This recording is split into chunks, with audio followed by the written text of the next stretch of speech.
Hello, in this video I'm going to quickly go over some of the basic SQL structured query language queries that everybody should know. These would just be the simple scripts in order to create tables and databases and insert data into them, take data out of the tables, delete from the tables, and then finally deleting tables themselves and thus the database itself as well. So, the first piece of script I'm going to show you is the create keyword here. So the create allows us to create a database. So we're going to do create database, and then we're going to put in our name of our database. So we're going to say test DB, standing for test database, obviously, and we can execute that. And as you can see, if you click the refresh schemas button there, you can see our new database is here. If you're running a fresh install of MySQL Workbench, you won't have this other database. That's for a different project, but you will have a systems database, so ignore that systems database. But now you have your test database. So what I want you to do is double click on that, and that makes the test database name become bold, which means any script we type in now is going to affect the test DB, the database selected.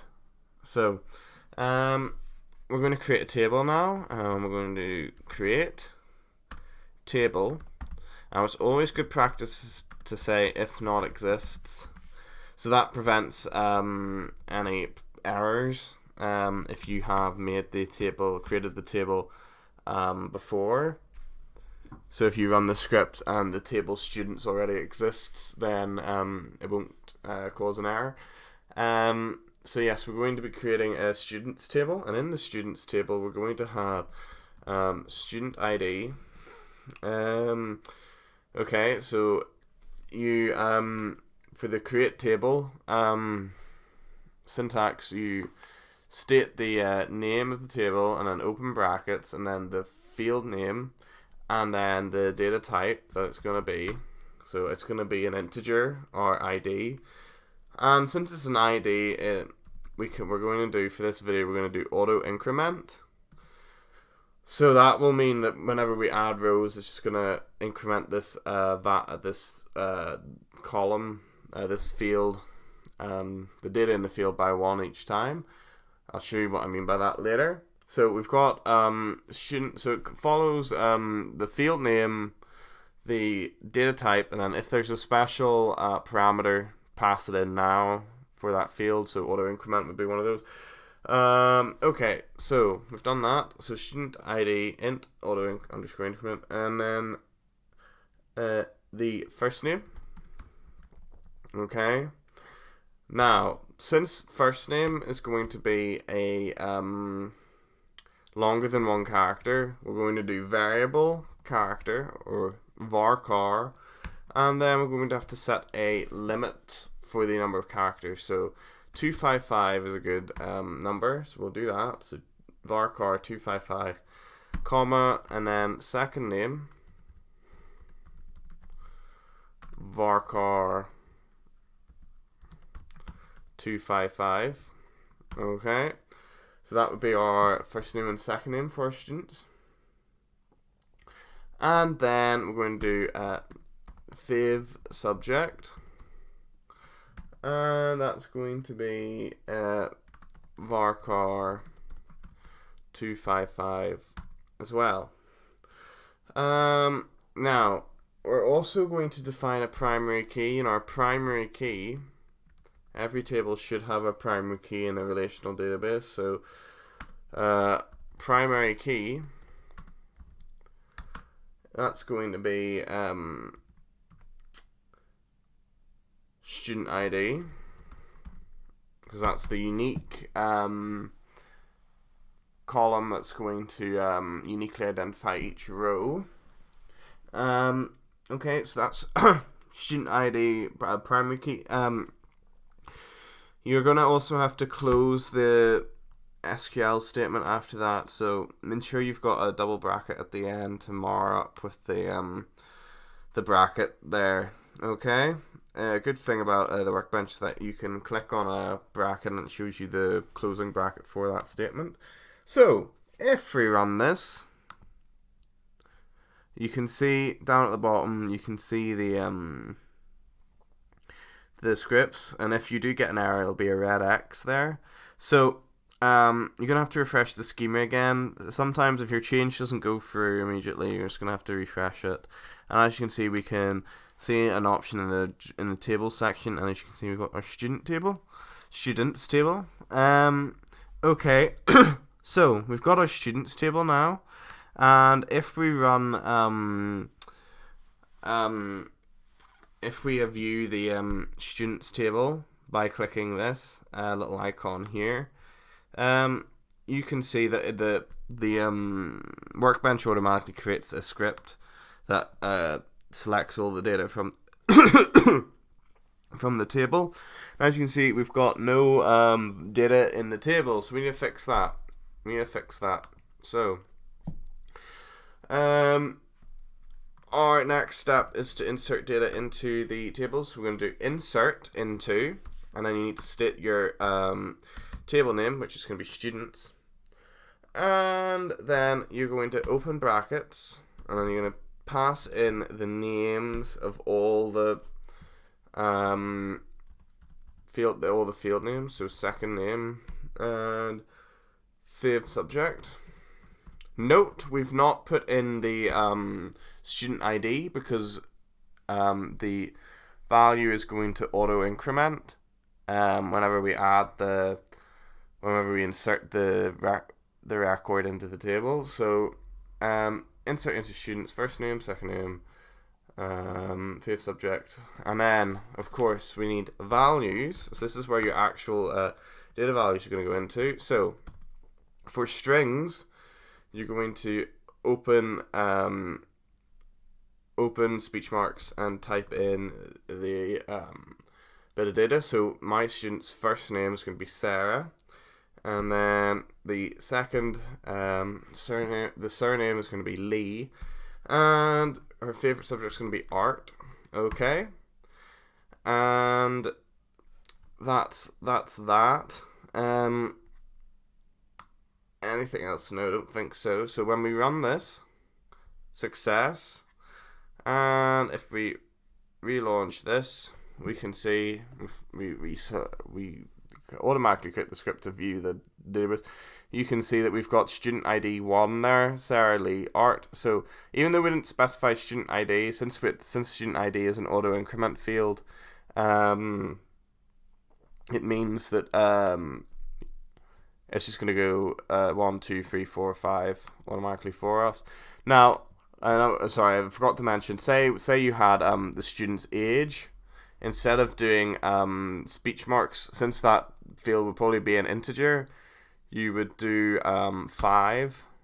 Oh, not 5, just a number, for example, in the value section. Because then, if you did speech marks 5, then that would be the string version of 5, which if you were doing a calculation on the age, say, then that wouldn't work. Now, so that's the insert statement. So I'm going to insert another student, and the great thing is that I don't have to change the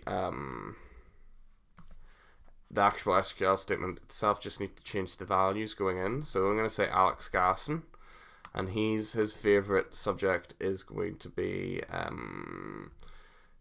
English. Okay, so now we just run the script again, execute, and as you can see, the student ID auto increments, and we've got our new record. So I'm gonna populate this table, and I'll be right back with you. So as you can see by the output bar down below, I've inserted using the same SQL as I've written before the more students here. So now that we've got our table nice and populated, we need to know how to obtain data from that table. Now, whenever you run the automatically generated, whenever you want to view the table, sorry, by pressing this icon there, it automatically writes and runs this statement: select all from, and then the table reference. So I'm just going to show you the select command itself. So we're just going to delete this insert statement here. So to get all the information, we do select, and then this symbol here, it's a multiplication symbol in programming. What's it called? An asterisk, that's what it's called. So select asterisk, which stands for all. So select all from students. So specify your table name. And then, as you can see, we get the same result as if we viewed it using that icon there. And there you go, there's your table there. So, say we only want students taking English, for example. So, whose favorite subject is English. We would go select all from students where favorite subject equals, and then we're going to pass in the string version of the word art there. Okay, sorry, not art, English. Sorry, my mistake. English, my mistake. So we're going to run that there, and as you can see, we've got the two Alexes here, whose favorite subject is English. All the rest of the data is, all the rest of the records is not in the output. So let's say, for example, I'm going to select all. You don't have to do it on favorite subject. We can do select all from students, table name, where, and then you specify the column name, first name equals, and then we're going to say Leia. Okay, I'm going to run that there, and as you can see, we get Leia's the correct record, because there's only one Leia in the table.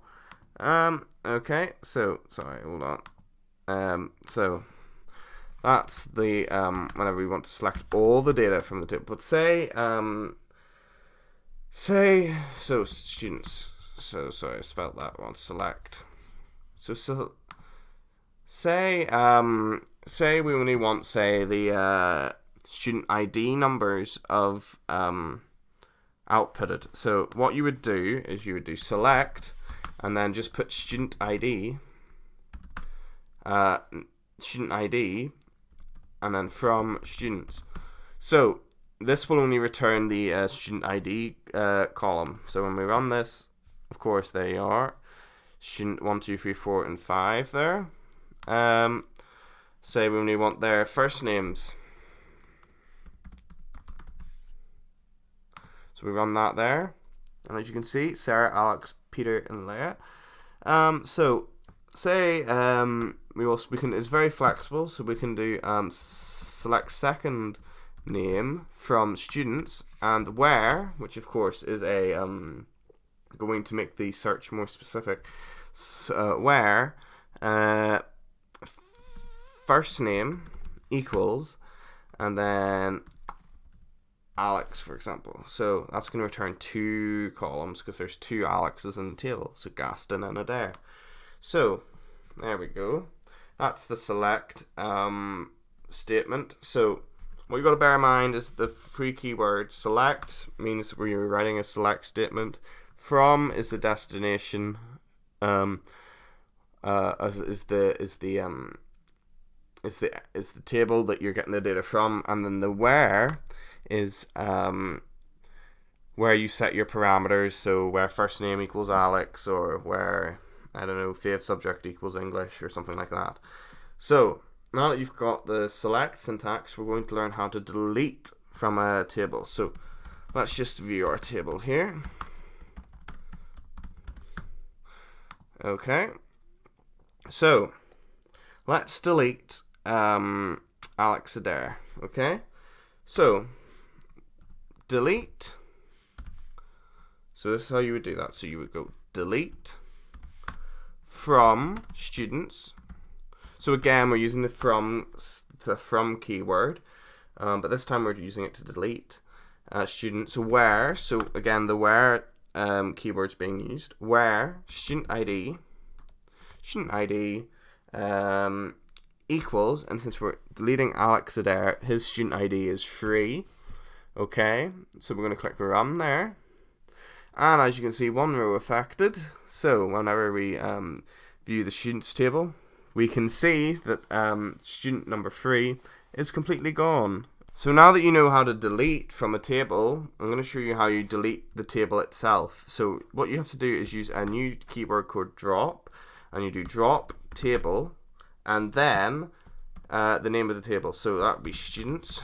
So we run that, and the table is gone. And as you can see, the schema navigator here has updated so that there's no more tables. I can't go into the table section because there are no tables in the database. And if there's no tables in the database, well, we might as well delete the database. So we do drop database, and then we do the name of the database itself. So that would be testdb. And nope, we're not putting it in speech marks or anything. So it's just since it's referring to something outside the database itself, since it's referring to a table or a database, you don't need the speech marks. So just do drop database, and as you can see, that database has been deleted from the schemas. So that's just a brief overview of the essential SQL syntax. Thank you for watching.